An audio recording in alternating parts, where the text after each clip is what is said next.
صباح الخير. النهاردة هعمل معاكم أصل عيش السرايا، أصله مصري وبيتعمل بنوع معين كده من الخبز. مش بيتعمل طبعا بعيش التوست، هي عيش التوست النسخة السريعة منه، بس هو بيتعمل بعيش كده تكون مسامه مفتوحة ويكون هش، ولما يتسقي الشربات بتاعه هعمله معاكم بالطريقة الأصلية جدا زي محلات الحلوانية بتوع زمان.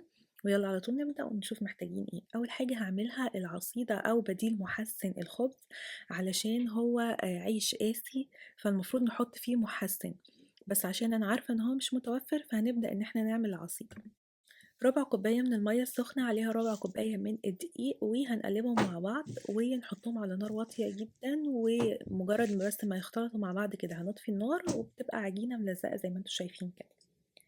نيجي بقى للعيش نفسه، كوباية من دقيق السميد الناعم، عليها كوباية من الدقيق العادي، معلقتين صغيرين من الخميرة، رشة ملح، معلقة كبيرة من السكر، وهنقلبهم. هننزل عليهم بكوباية من المية الدافية، وهنقلب كده الأول، وبعد كده بقى هنحط عليهم العصيدة اللي احنا عملناها، وهنعجن كويس جدا جدا بإيدينا لغاية لما العجينة تتشكل معانا عجينة قاسية. المفروض العجينة تكون قاسية، أنا حسيت إن هي لينة شوية معايا فزودتها شوية دقيق، خليط بين الدقيق العادي ودقيق السميد. بعد ما بتكون بقى عجينة قاسية زي ما انتوا شايفين كده، هنجيب الصينية اللي هنخبز فيها، مش هنسيبها تخمر، لا هنسيبها تخمر جوه الصينية. دهنتها بس كده شوية زيت أو زبدة، وهبدأ أفرد فيها العجينة زي ما انتوا شايفين كده. هتتفرد معايا بمنتهى السهولة، وهسيبها تخمر لغاية لما يتضاعف حجمها. أول ما تخمر هبدأ إن أنا أخرمها كده، وهتدخل فرن ساخن على 180، هتقعد تقريبا ساعة إلا ربع. يعني هنبص عليها كده بعد النص ساعة ونشوفها، لو خدت لون كده زي ما انتوا شايفين من جميع الجوانب يبقى هي كده استوت. نيجي بقى للشربات بتاعها، وده حاجة مهمة جدا. ممكن تكرملوا الشربات وممكن تخلوه تحطوا عليه لون غذائي. أنا المرة دي استخدمت لون غذائي، استخدمت كوباية من السكر، حط عليها كوباية من المية السخنة، وهنعمل طريقة الشربات العادي جدا. الشربات بتاعها بيكون خفيف وسخن زي شربات البسبوسة بالظبط. حطيت المكونات وحطيت عليهم معلقتين نقطتين من اللون الغذائي، ورفعتها على النار، وطبعا عصرة الليمونة. وأول ما تغلي خلاص كده نسيبها تغلي لمدة دقيقتين، و خلاص هي كده الشربات بتاعها جاهز.